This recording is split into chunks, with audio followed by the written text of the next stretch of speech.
ইসলামাবাদে যুক্তরাষ্ট্র ইরানের আলোচনা ব্যর্থ হয়েছে, এটি এখন পুরনো খবর। কিন্তু তেহরান ওয়াশিংটনের মধ্যকার আলোচনা ব্যর্থ হওয়ার অনেকগুলো বড় কারণের একটি বিদেশি ইরানের জব্দ সম্পদ নিয়ে দুই পক্ষের অনড় অবস্থান। ইরান চেয়েছিল বিদেশে জব্দ থাকা তাদের বিপুল পরিমাণ সম্পদ এখনই মুক্ত করা হোক, অন্যদিকে যুক্তরাষ্ট্র চেয়েছে ধাপে ধাপে সম্পদ ছাড়তে। অর্থাৎ ওয়াশিংটন এখন বিদেশে থাকায় ইরানের জব্দ সম্পদ ছাড় দিতে রাজি নন। তাই প্রশ্ন আসছে, কোন দেশে ইরানের কত সম্পদ জব্দ, ইরানের জন্য কেন এত গুরুত্বপূর্ণ এই সম্পদ, আর অতীতে কিভাবে ছাড়া হয়েছে ইরানের জব্দ সম্পদ, জানাবো আজকের ভিডিওতে।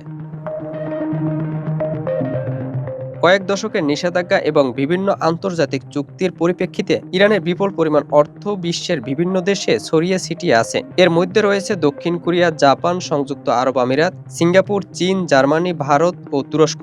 এছাড়া হংকং এর সেল কোম্পানির মাধ্যমে কিছু অর্থ সংরক্ষিত আছে। ইউরোনিউজ জানায়, ঐতিহাসিকভাবে ইরানের তেলে বড় গ্রাহক হওয়ায় দক্ষিণ কোরিয়া ও জাপানে বড় একটি অংশ জমা আছে। তবে সব দেশের ক্ষেত্রে একই নিয়ম নেই, কোথাও পুরো জব্দ, কোথাও আংশিক, কোথাও সীমিত ব্যবহারের অনুমতি পেয়েছে ইরান। ইরান বারবার তাদের এই সম্পদগুলোকে ছাড়াতে চাপ দিয়ে এসেছে। সহজে যে খুব বেশি সফলতা পেয়েছে তা বলা যাচ্ছে না। এমনকি ইসলামাবাদে আলোচনা শুরুর আগ থেকে তেহরান এ বিষয়ে চাপ দিতে থাকে। বিভিন্ন গণমাধ্যমে জব্দ থাকা ইরানের সম্পদ ছেড়ে দিতে যুক্তরাষ্ট্র রাজি হয়েছে এমন প্রতিবেদনও প্রকাশিত হয়, কিন্তু হোয়াইট হাউস এর সত্যতা অস্বীকার করে। তাই প্রশ্ন আসছে, বিদেশে জব্দ থাকা সম্পদ ইরানের জন্য কেন গুরুত্বপূর্ণ?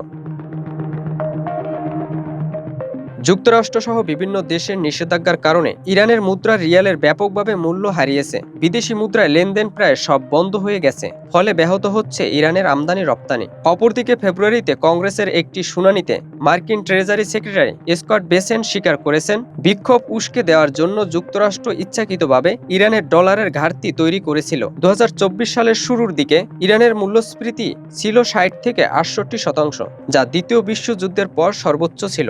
সব মিলিয়ে ইরানের দরকার বিদেশি মুদ্রা, যাতে তেহরান তাদের অর্থনীতিকে সচল করতে পারে। হয়তো আপনার মাথায় প্রশ্ন আসছে, ইরানের এত বিপুল পরিমাণ সম্পদ জব্দ হলো কিভাবে?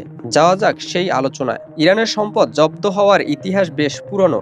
শুরুটা 1979 সালে ইরানের ইসলামী বিপ্লবের সময়। পশ্চিমা গেশার শাহ সরকারের পতন এবং একই সময় মার্কিন দূতাবাসে কূটনীতিকদের জিম্মি করার ঘটনার পর তৎকালীন মার্কিন প্রেসিডেন্ট জিমি কার্টার প্রথম ইরানের প্রায় $12 বিলিয়ন সম্পদ জব্দ করেন। পরবর্তীতে আল জিয়ারত চুক্তির মাধ্যমে প্রায় $4 বিলিয়ন ছাড় পায় ইরান। তবে এর মধ্যে মাত্র $2.9 বিলিয়ন সরাসরি ফেরত পায় তেহরান।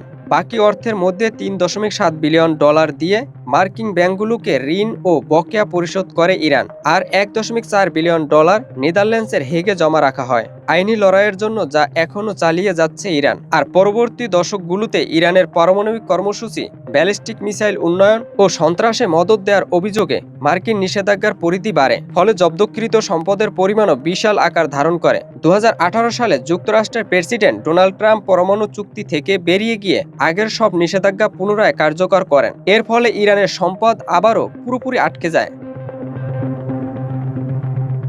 তবে জব্দ থাকা সম্পদের মধ্যে বেশ কিছু সম্পদ তেহরান ফেরত পেয়েছে বিভিন্ন সময়ে। বিভিন্ন সময়ের চুক্তি ও গণমাধ্যমের তথ্য অনুযায়ী 2015 সালের পরমাণু চুক্তির পর প্রায় $100 বিলিয়ন বেশি সম্পদ ইরান ব্যবহারের সুযোগ পেয়েছিল, যা 2018 সালে ট্রাম্প পুনরায় জব্দ করেন। 2014 সালে পরমাণু ইস্যুতে অন্তর্বর্তী চুক্তির পর $4.2 বিলিয়ন ফেরত পেয়েছিল ইরান। এছাড়া 2023 সালে দক্ষিণ কোরিয়ায় আটকে থাকা প্রায় $6 বিলিয়ন কাতারে হস্তান্তর করা হয়। ইউরোনিউজের তথ্য মতে, ইরানের বৈদেশিক মুদ্রার রিজার্ভের বড় অংশ এখনও বিভিন্ন দেশে আংশিক বা পুরোপুরি অচল অবস্থায় পড়ে রয়েছে। সব মিলিয়ে ইরানের সম্পদ ফেরত পাওয়ার তাগিদের পেছনে রয়েছে ইরানের বর্তমান অর্থনৈতিক সংকট। দেশটিতে এখন মুদ্রাস্ফীতি বেড়ে 68.1% পৌঁছেছে। তীব্র ডলার সংকট তেহরানের অর্থনীতিকে ধ্বংস করেছে। তাই এই অর্থ ফেরত পাওয়া তেহরানের জন্য অনেকটা অস্তিত্ব রক্ষার লড়াই।